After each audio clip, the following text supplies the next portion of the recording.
Today, I want to talk to you about the two main curriculums we use in our homeschool for math, and it's Math-U-See, my favorite, and Horizons, my backup.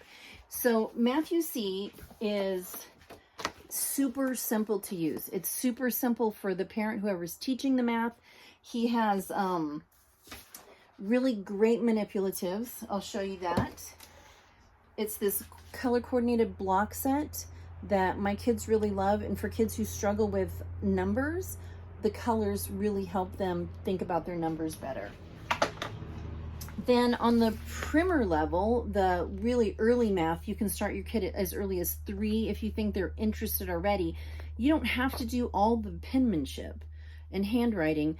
You can put your things in slip covers and repeat lessons over and over again. You can reprint the lessons, but the process is you watch a video on Monday or whatever the first day of your week is, and then you do one work page, and then all week you do a very similar set of lessons, so you're building that one skill. And then on Friday you take a test, and if you didn't do it right, you can just go watch the video and do it again. But by day 2, if they messed up on day 1, you can watch the video again, do day 2, still struggling, watch the video again, do day 3. So the video, when we first got it, it was VHS, then it was DVDs, and now it's just a digital platform. So that makes it super easy and convenient. You don't have to go looking for your DVD or they broke it or whatever. I love the digital platforms that people have. So then you do that lesson, take the test at the end of the week, and then you go back if they're struggling. So we do a 90% or better, and then you go back. The most I've had any kid ever go back was 4 times. They did one lesson 4 times. And it's okay, because your kid needs to be where they are. So we do Math-U-See off and on from early schooling up through high school, because I understand it. I know how the process works.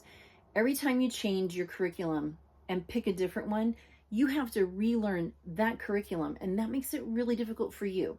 So as the homeschooling parent, you want to make your life as easy as possible, because you don't want to focus on learning a curriculum. You want to focus on helping your kids understand the concept. So the easier the curriculum is for you, the easier it is to explain that concept to them. So we have 10 kids ages 37 down to 8, and they all have different levels of ability. They do things at different speeds, and that's okay. That's why you're homeschooling.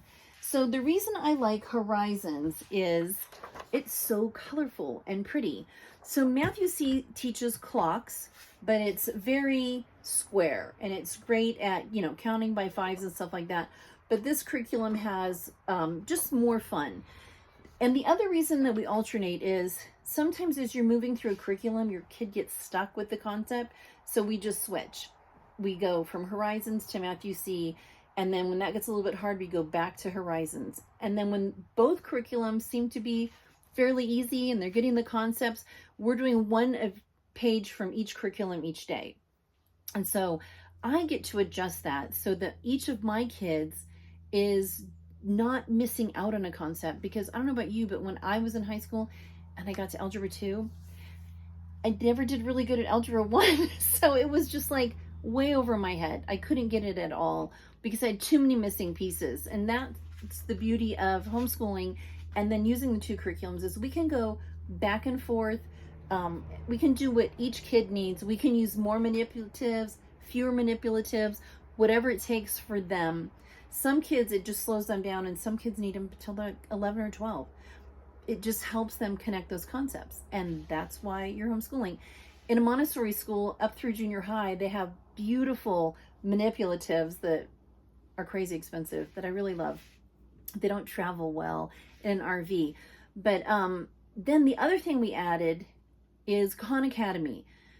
My kids, the current kids we have are 8, 9, 10, and 17, and we travel a lot. We don't always have internet, so an internet option isn't really good, but I think kids need that virtual math lesson every once in a while. So mostly on Fridays, we will do Khan Academy, totally free. It's kind of a gamified version of math. I like doing it too. And it just helps the kids do math differently. And it also has Khan Academy now has a reading component. So math should be fun. The average adult American does math at the 8th grade level. And, I think people think, oh, because people are just stupid and we're just the dumbest society ever. And I think, well, maybe we just need 8th grade math. For the average person, 8th grade math should cover grocery shopping, insurance, all those things. Math UC also has a consumer math section that we do with each of our kids as they're getting ready to go on in life, to teach them about, insurance and mortgage and credit cards. And it just goes through all kinds of things, getting a job and earning wages and how much taxes you have to pay. So we probably only need 8th grade math for the average person. I know for me, it's probably 5th grade math because of what I do.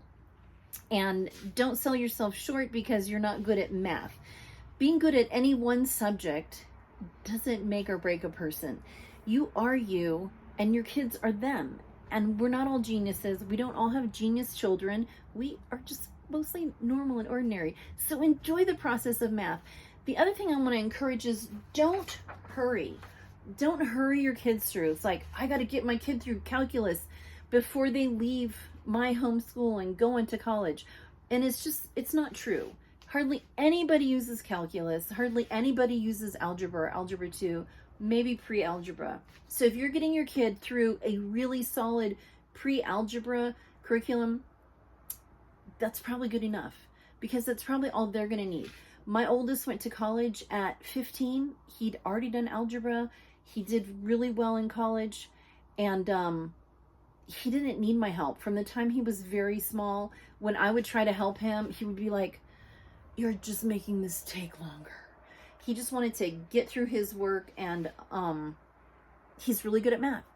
The next kid, really good at consumer math, super good at consumer math, everyday math, the things you do in life, really good at that. She never did algebra 2 or any of that. She's doing great. And that's how each kid is different, and each kid needs a different set of skills. So don't look at what other people are doing and what the standard is, because I guarantee you some high schools have a 50% dropout rate. They graduate children who can't read and do math. Almost everybody who goes on to college takes remedial math classes. And the really cool part is the remedial classes in college start at 5th grade. When I found that out years ago, like 20 years ago, when my son went to college at 15, he had to test in at the college level. And I said, well, do you offer remedial classes? And the guy's like, yeah, but you have to be 18 to take remedial classes. And I said, what grade do those start at? He said, 5th grade. And I went home and I told Michael, I can get everyone to 5th grade, and then they're on their own. They can go to college and do like 3 years of remedial math before doing college algebra, which that's a whole nother topic. But enjoy the math with your kids every day.